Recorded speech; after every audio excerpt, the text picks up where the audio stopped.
की नज़रबंदी को एक साल हो चुका है और उनका जुर्म सिर्फ एक था कि आईन को, कॉन्स्टिट्यूशन को, संविधान को उन्होंने अपहोल्ड किया। सीए, एनआरसी, एनपीआर के खिलाफ उन्होंने आवाज उठाई। साथियों, उनका जुर्म वो अमरावती तकरीर थी जिसमें उन्होंने शाहीन बाग की औरतों को सलाम किया था और गांधी जी के नक्श कदम पर चलने की ताकीद की थी। शाहीन बाग जो मेरे घर से सिर्फ 2 किलोमीटर की दूरी पर है, एक ऐसा मोहल्ला जिसका नाम गुमनाम था। सलाम किया उन्होंने उस दादी, उस नानी को, उन बहनों और बेटियों को जो कभी घर से निकली नहीं थी। और जब जामिया मिलिया इस्लामिया, जिसके बारे में उन्होंने बहुत कुछ कहा, जब उस पर पुलिस ने स्टूडेंट्स पर लाठी, टीयर गैस और हर तरह की तशद्दुद तोड़ा था, उस वक्त there was a miracle that happened at that time, और वो एक मोजिज़ा था। हम उसको मोजिज़ा कहते हैं कि उस वक्त वो औरतें घर से निकली और 101 दिन 101 days over 3 months, सख्त सर्दी के दिनों में, जब सर्दी शबाब पर थी, वो औरतें शाहीन बाग में बैठी हुई थी। ये कभी नहीं हुआ था। ये एक ऐसी मूवमेंट थी, एक ऐसी खूबसूरत मूवमेंट थी, एक ऐसी करेजियस मूवमेंट थी जो दुनिया भर में फैल गई, मगर उसने शायद स्टेट के दिल को दहला दिया कि आखिर मुसलमान औरतों में इतनी हिम्मत कैसे हुई कि वो आके जामिया मिलिया के अतराफ की बस्ती में, शाहीन बाग में आके बैठ गईं और उठने का नाम ही नहीं लेती थी। और इसी बात को उन्होंने अमरावती में उठाया था, उमर खालिद ने। मुझे याद है 15 दिसंबर को मेरे घर में बहुत से स्टूडेंट्स आए थे। उसमें हर्षमंदर साहब आए थे, जिन्होंने जाके स्टूडेंट्स के सामने कुछ बातें कही थी, जिसको बाद में पुलिस ने उसको बहुत तोड़ मरोड़ के पेश किया। मेरे एक साथी रियाज अहमद यहाँ बैठे हैं, उनको इस कदर मुश्किल हुई थी पहुँचने की, रेख्ता से आ रहे थे वो जामिया, और उनके ऊपर एक क़यामत गुजर गई थी वहाँ आते आते। सरकार को, दोस्तों, मुसलमानों का उभरना बहुत खलता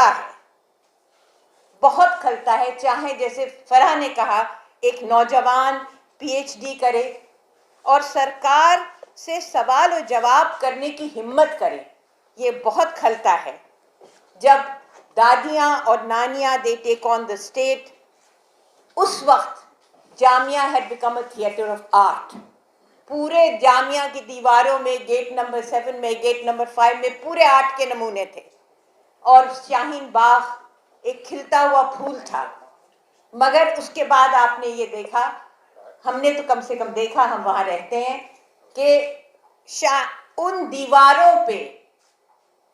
दीवारों पे चूना पोत दिया गया, उनकी सारी खूबसूरती को चूने ने ढक दिया और शाहीन बाग को पूरी तरह से मिसमार कर दिया गया। It was totally destroyed. Shaheen Bagh had become the fountain head of इनकलाब। वो एक ऐसा इनकलाब था जो दुनिया में यूनिक था। शाहीन बाग एक रात में, जैसे मैंने आपसे कहा, डिसमेंटल हो गया, और उमर खालिद अपने बहुत से साथियों, दोस्तों के साथ, students, men and women from all religions, across all religions, were taken into custody और charged for the sin। और इस जो उन्होंने गुनाह किया था, उसको मैं राहित इंदौरी के लफ्ज़ों में आपके सामने पेश करती हूँ।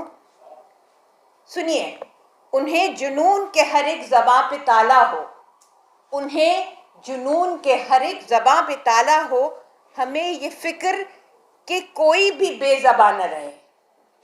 आप वाह वाह भी कह सकते हैं, انہیں یہ فکر کہ کوئی بھی بے زبان نہ رہے، تو یہ فکر تھی عمر خالد کو کہ کوئی بے زبان نہ رہے.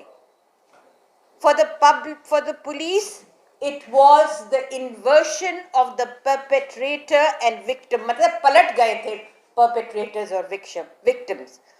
کپل مشرا، رام بھکت گوپال، کپل گجر ایک طرف، عمر خالد، آصف اقبال تنہا، شرجیل امام، دیونگنا، نتاشا دوسری طرف. یہ انورشن ہے. This is called the inversion of the perpetrator with the victim. اور اسی پہ ایک اور شعر حاضر ہے، اور وہ یہ ہے کہ دیکھو گے تو ہر موڑ پہ مل جائیں گی لاشیں.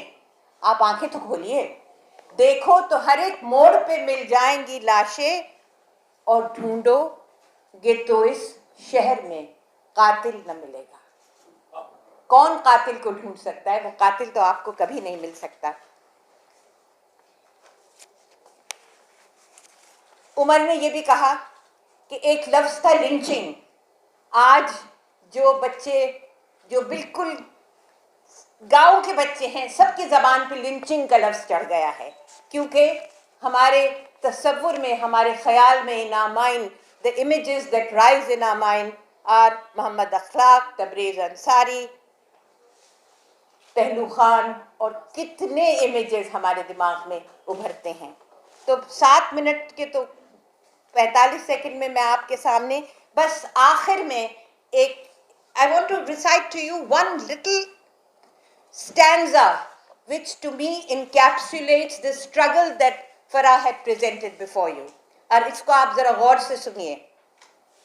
گلستاں کو لہو کی ضرورت پڑی، گلستاں means garden. گلستاں کو لہو کی ضرورت پڑی، سب سے پہلے ہی گردن ہماری کٹی. گلستاں کو لہو کی ضرورت پڑی، سب سے پہلے ہی گردن ہماری کٹی. پھر بھی کہتے ہیں ہم سے یہ اہل چمن، یہ چمن ہے ہمارا تمہارا نہیں. اور سنیے، اب یہ ہے this is the norm what Farah had pointed out کہ ظالموں اپنی قسمت پہ نازا نہ ہو، ظالموں اپنی قسمت پہ نازا نہ ہو. دور بدلے گا یہ وقت کی بات ہے، دور بدلے گا یہ وقت کی بات ہے. وہ یقیناً سنے گا صدائیں میری، وہ یقیناً سنے گا صدائیں میری. کیا تمہارا خدا ہے ہمارا نہیں؟ شکریہ.